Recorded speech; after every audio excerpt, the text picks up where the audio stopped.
मैं doctor Kiranwala Sharma R L. Saharia government college Kala Dera में राजनीति विज्ञान के विद्यार्थियों के लिए बीए पार्ट थर्ड की क्लास के लिए एक विशेष टॉपिक के ऊपर बातचीत करने जा रही हूँ।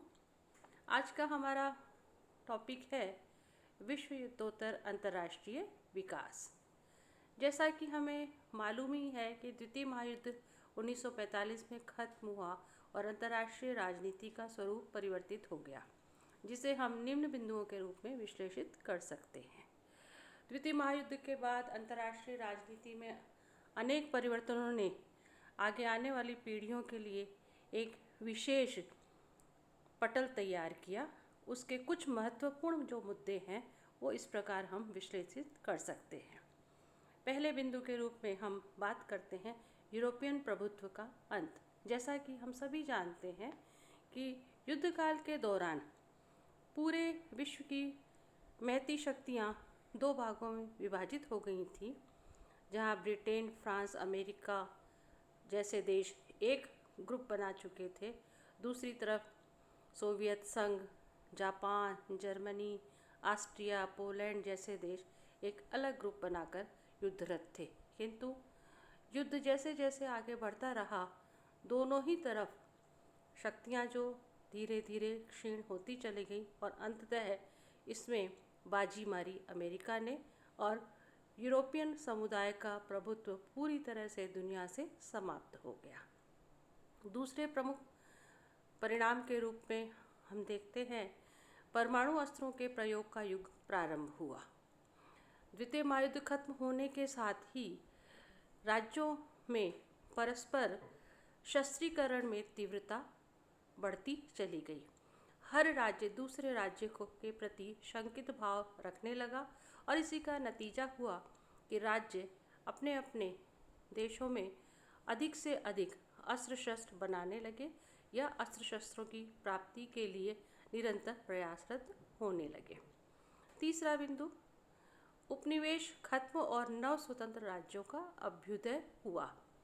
चूँकि यूरोपियन समुदाय महाशक्ति के रूप में द्वितीय महायुद्ध से पूर्व पूरी दुनिया में जाना जाता था, किंतु जैसे ही महायुद्ध खत्म होता है, यूरोपीय शक्ति जो है वह पूरी तरह से ध्वस्त हो जाती है और इसी के परिणाम स्वरूप जिन छोटे, गरीब, पिछड़े हुए राज्यों को गुलाम बना रखा था, वे सभी राज्य धीरे धीरे स्वतंत्र हुए और हम मानते हैं कि पूरी दुनिया से उपनिवेश खत्म हुआ।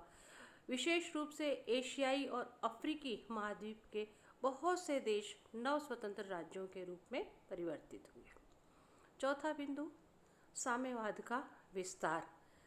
साम्यवाद को यद्यपि हम 1917 से ही जानते हैं, किंतु सोवियत संघ के रूप में साम्यवादी शक्ति का विस्तार द्वितीय महायुद्ध के बाद और भी तीव्रता से होने लगा और दुनिया में अमेरिका के एक प्रतिद्वंदी राज्य के रूप में विस्तारित होने लगा। यह एक बहुत बड़ा परिवर्तन वैचारिक दृष्टि से और शक्ति क्षेत्र की दृष्टि से भी दिखाई देता है। अगले बिंदु के रूप में हम ये कह सकते हैं सैनिक गठबंधनों का आविर्भाव हुआ। एक प्रमुख सिद्धांत जिसे हम सामूहिक सुरक्षा सिद्धांत के रूप में जानते हैं, इसके अंतर्गत जो राज्य समूहित होते हैं उनमें से किसी भी एक राज्य पर अगर कोई आक्रांता राज्य आक्रमण करता है तो सभी संगठित राज्य उसके विरुद्ध सामूहिक रूप से आक्रमण का जवाब देते हैं। यह सामूहिक सुरक्षा का सिद्धांत कहलाता है और इसी सिद्धांत के आधार पर अमेरिका के नेतृत्व में सबसे पहले नाटो, उसके पश्चात सेंटो संधियों का निर्माण किया गया। इसके प्रत्युत्तर में वार्सा नामक संधि सोवियत संघ की तरफ से की गई और हम ये जानते हैं कि दुनिया में सैनिक गठबंधन बढ़ते चले गए। छठे बिंदु के रूप में शीत युद्ध का प्रारंभ। यद्यपि शीत युद्ध का प्रारंभ हम द्वितीय महायुद्ध के अंतिम दिवसों के रूप में ही जानने लगे, किंतु उसका प्रमुख रूप हमें महायुद्ध खत्म होने के बाद दिखाई दिया, जहां प्रचार के माध्यम से, शस्त्रीकरण के माध्यम से नव स्वतंत्र राष्ट्रों को अपने इर्द गिर्द स्थापित करने के माध्यम से सोवियत संघ और अमेरिका में यह प्रतिस्पर्धा इतनी तीव्रतम रूप से आगे आई कि राज्यों के बीच में, इन दोनों राज्यों के बीच में शस्त्रों से युद्ध नहीं हुआ, लेकिन बाकी सभी तरीके से प्रतिस्पर्धा आगे बढ़ती चली गई। विश्व संघर्षरत स्थिति में दिखाई देने लगा, जिसे हम शीत युद्ध का प्रारंभ मानते हैं। अगले बिंदु के रूप में गुटनिरपेक्ष नीति व उसके समूह का उदय।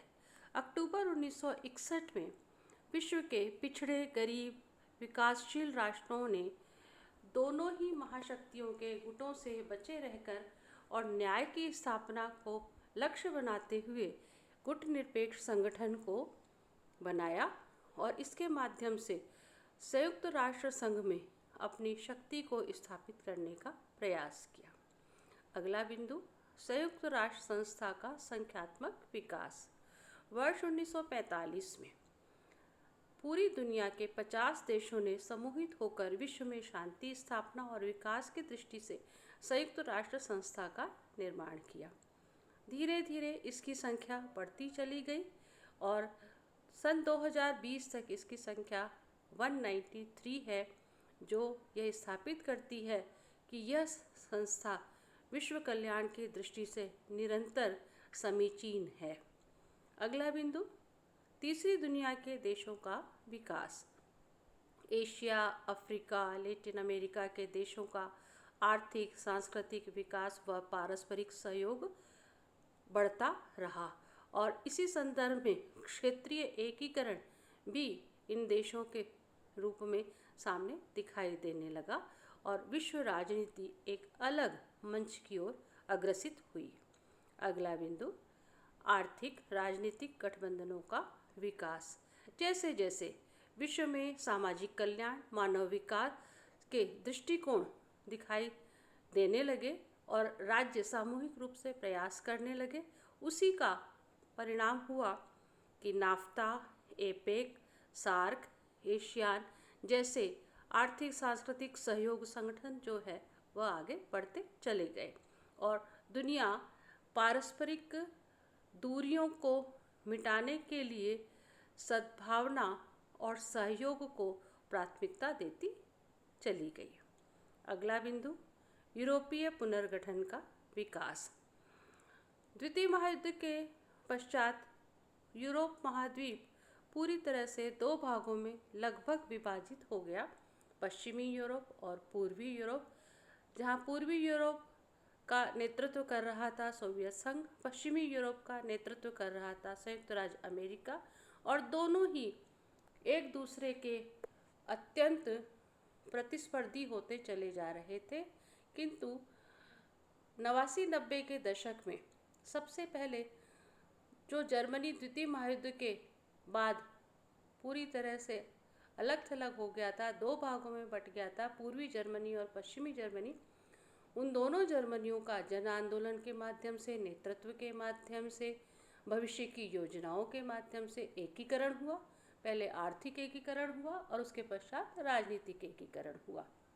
जर्मनी के एकीकरण ने आसपास के यूरोपीय देशों को प्रभावित किया और उसी का रिजल्ट ये आया कि दोनों यूरोपीय शक्तियां, पश्चिमी और पूर्वी यूरोपीय शक्तियां पारस्परिक सहयोग को आगे विकसित करने के लिए आमादा हुई और उसी का रिजल्ट रहा कि 1991 में संपूर्ण यूरोप को एकीकृत करने की योजनाएं निष्पादित की गई और धीरे धीरे संयुक्त यूरोप का निर्माण भी हुआ, आर्थिक रूप से सुदृढ़ीकरण हुआ, यूरो मुद्रा का प्रचलन हुआ और विश्व में पुनः यूरोपीय महाशक्ति को स्थापित करने के प्रयास के रूप में Britain, France, Germany, Poland, Hungary, Czechoslovakia जैसे देश निरंतर प्रयास करते चले गए हैं।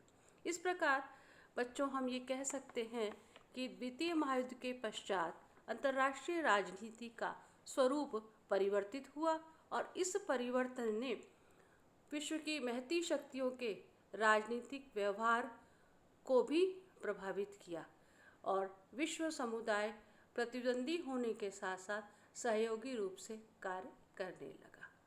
धन्यवाद।